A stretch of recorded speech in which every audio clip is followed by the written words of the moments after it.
حدیث کے راوی سیدنا معاذ بن جبل رضی اللہ تعالیٰ عنہ ہیں۔ نبی رحمت صلی اللہ علیہ وسلم فجر کی نماز پڑھانے کے لیے مسجد میں تشریف لاتے تو صحابہ کرام رضوان اللہ علیہ مجمعین اللہ کے نبی علیہ الصلوۃ والسلام کی امامت میں نماز کو ادا کرتے اور وقت مقررہ پر کرتے۔ لیکن معاذ فرماتے رضی اللہ تعالیٰ عنہ کہ ایک روز ایسا ہوا کہ اللہ کے رسول صلی اللہ علیہ وآلہ وسلم کو تشریف لانے میں قدر تاخیر ہو گئی۔ اللہ کے نبی علیہ الصلوۃ والسلام تھوڑی دیر سے تشریف لائے، ہم انتظار کرتے رہے، پیچھے مڑ مڑ کے دیکھتے رہے کہ کب آئیں گے کب آئیں گے۔ کہنے لگے کہ چند لمحوں کے بعد ہمارے انتظار کی گھڑیاں ختم ہوئی اور نبی رحمت صلی اللہ علیہ وسلم تشریف لے آئے۔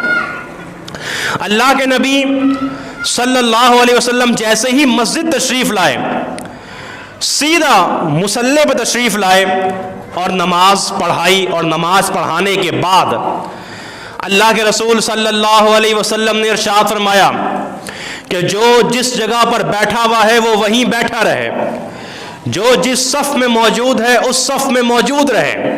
میں آپ کو اپنے دیر سے آنے کی وجہ بتانا چاہتا ہوں، میں تاخیر سے کیوں آیا، میں دیر سے کیوں آیا، میں اس کی وجہ آپ کو بتانا چاہتا ہوں۔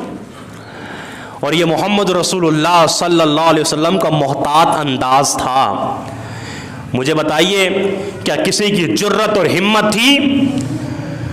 کوئی شخص یہ جرت کر سکتا تھا کہ پوچھ سکے اللہ کے نبی علیہ الصلوۃ والسلام سے کہ آپ دیر سے کیوں آئے ہیں، تاخیر سے کیوں آئے؟ نہیں، کسی کی یہ جرت نہیں تھی۔ کسی کا ایمان اس بات کی گواہی ان کو نہیں دے سکتا تھا کہ جی ان سے پوچھا جائے اللہ کے نبی علیہ الصلوۃ والسلام سے، تقاضا نہیں تھا ایمان کا۔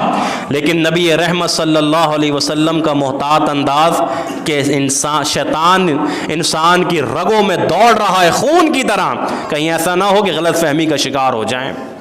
تو میں بتا دوں ان کو کہ وجہ کیا ہے۔ اللہ کے نبی علیہ الصلوۃ والسلام نے فرمایا کہ میں حسب معمول رات کے آخری پہر اٹھا عبادت کے لیے، جتنی اللہ نے توفیق دی میں نے عبادت کری۔ فجر کی نماز کے لیے ٹائم موجود تھا، ابھی کچھ بقایا تھا، میں لیٹا اور میری آنکھ لگ گئی، میں سو گیا اور نیند کا غلبہ ہو گیا، غلبہ۔ اور اس نیند میں محمد صلی اللہ علیہ وسلم نے ایک خواب دیکھا ہے، وہ خواب میں آپ لوگوں کو سنانا چاہتا ہوں۔ اور یہ بات بتانے کی ضرورت نہیں کہ محمد رسول اللہ صلی اللہ علیہ وسلم کا خواب میرے اور آپ کے جیسا نہیں۔ اللہ کے نبی علیہ الصلوۃ والسلام کا خواب شریعت ہے، وہی ہے، اللہ کا حکم ہے۔ فرمایا کہ میں نے وہ جو خواب دیکھا ہے میں وہ خواب آپ کے سامنے ذکر کرنا چاہتا ہوں۔ نبی رحمت صلی اللہ علیہ وسلم نے ارشاد فرمایا کہ میں نے خواب میں دیکھا کہ میں اللہ رب العالمین کے سامنے ہوں، اللہ رب العالمین کے سامنے ہوں، اور اللہ رب العالمین مجھ سے ایک سوال کر رہا ہے۔ وہ پوچھ رہے ہیں کہ محمد صلی اللہ علیہ وآلہ وسلم، وہ جو بالا خانوں میں اونچے مقام پر آپ فرشتوں کی ایک جماعت کو دیکھ رہے ہیں، وہ جو فرشتوں کا ایک گروہ، ایک گروپ موجود ہے، ان میں کچھ گفتگو ہو رہی ہے، بات چیت ہو رہی ہے، تکرار ہو رہی ہے، بحث و مباحثہ ہو رہا ہے۔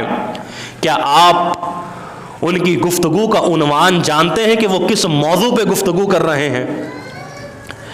نبی رحمت صلی اللہ علیہ وسلم نے فرمایا کہ میں نے فرمایا لا ادری، اے اللہ میں نہیں جانتا کہ ان کی گفتگو کا عنوان کیا ہے۔ اللہ کے نبی صلی اللہ علیہ وسلم فرماتے ہیں کہ اس کے بعد مجھے اپنے کندھے پر کسی کے ہاتھ رکھے ہوئے محسوس ہوئے، اور پھر ان ہاتھوں کی ٹھنڈک میں ابھی تک اپنے سینے کے اندر محسوس کر رہا ہوں۔ ان ہاتھوں کی ٹھنڈک میں ابھی تک اپنے سینے کے اندر محسوس کر رہا ہوں۔ جب یہ عمل میرے ساتھ ہوا، مجھ سے پھر سوال کیا گیا، مجھ سے پوچھا گیا کہ یہ جو بالا خانے میں فرشتوں کی جماعت موجود ہے، ان کی جو گفتگو ہو رہی ہے، اس کی گفتگو کا عنوان آپ بتائیے کس موضوع پہ گفتگو کر رہے ہیں؟ فرمایا کہ اب میں جان چکا تھا کہ ان کی گفتگو کا عنوان کیا ہے، اب میں جان چکا تھا کہ وہ کس موضوع پر گفتگو کر رہے ہیں۔ میں نے کہا اے اللہ، یہ جو گفتگو ہے، ان گفتگو کے دو موضوع ہیں، دو عنوان ہیں۔ ایک کفارات کے اوپر گفتگو ہو رہی ہے، اور دوسرا جو گفتگو کا عنوان ہے وہ دراجات پہ ہو رہی ہے۔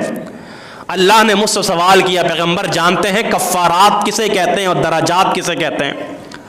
میں نے کہا جی ہاں میں جانتا ہوں، کفارات وہ عمل ہیں کہ جن کے کرنے کی بنا پہ اللہ رب العالمین اپنے بندوں کے گناہوں کو معاف کروا دیتا ہے، یعنی کفارہ بن جاتے ہیں، وہ کفارہ بن جاتے ہیں گناہوں سے، گناہوں کا کفارہ ہو جاتے ہیں، گناہ معاف ہو جاتے ہیں۔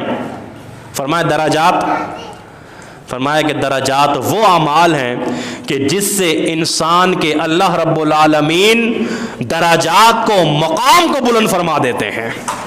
ایک انسان کا درجہ پہلے کم تھا، لیکن جب اس نے ایک نیکی کا کام انجام دیا، اللہ نے اس کے درجے کو بڑھا دیا، اللہ نے اس کے مقام کو بڑھا دیا، اس کے مرتبے کو بڑھا دیا۔ پیغمبر بتائیے کفارات کہ جس سے اللہ اپنے بندوں کے گناہوں کو معاف کر دیتا ہے، اپنے بندوں کی مغفرت کر دیتا ہے، وہ کون سے ہیں؟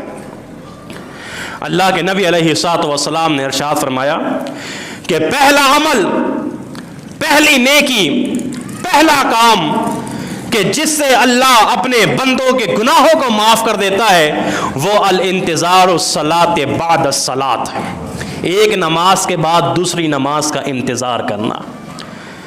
دل مسجد میں لگا ہوا ہے، کان لگے ہوئے ہیں اذان کی آواز پر کہ کب اذان ہو، ندا دی جائے، مجھے پکارا جائے، بلایا جائے اللہ کی بارگاہ میں ایک نماز کے بعد دوسری نماز کے لیے دوڑ آؤں مسجد کی طرف۔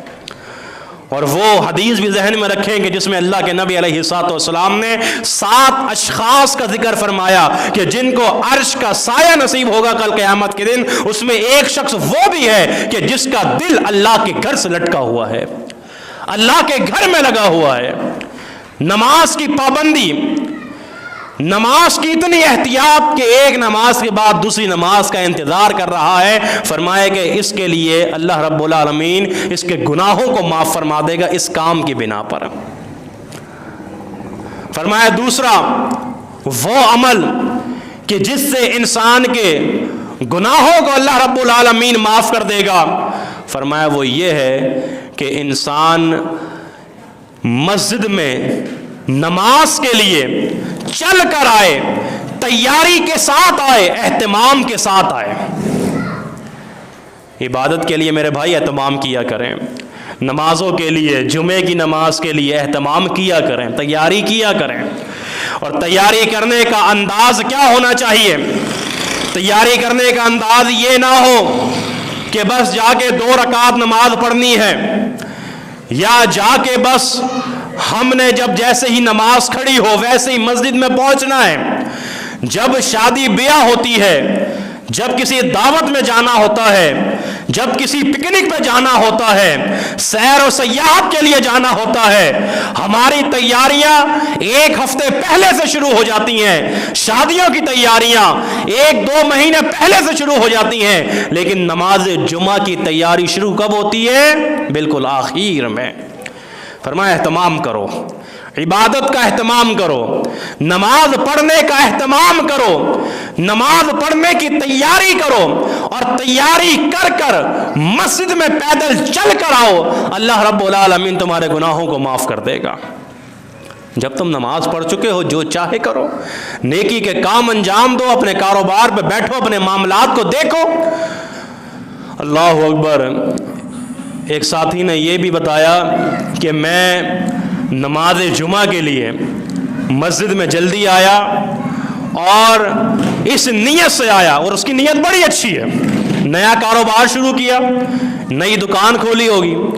اس نے کہا کہ میرے ذہن میں یہ آیت تھی جس میں اللہ رب العالمین فرماتا ہے فَإِذَا قُضِيَتِ الصَّلَاةُ فَانتَشِرُوا فِي الْأَرْضِ وَابْتَغُوا مِنْ فَضْلِ اللَّهِ وَاذْكُرُوا اللَّهَ كَثِيرًا لَعَلَّكُمْ تُفْلِحُونَ، کہ جب تم نماز سے فارغ ہو چکو جمعے کی تو پھر جاؤ اپنا کام دھندا کرو، اپنے معاملات دیکھو، اپنے کاروبار کو دیکھو، وابتغوا من فضل اللہ، اللہ کا فضل تلاش کرو۔ تو کہنے لگا اس نیت کے ساتھ میں جمعے کی نماز پڑھ کر اپنے کاروبار پہ گیا تاکہ اللہ رب العالمین کی طرف سے رحمتیں اور برکتوں کا نزول ہو۔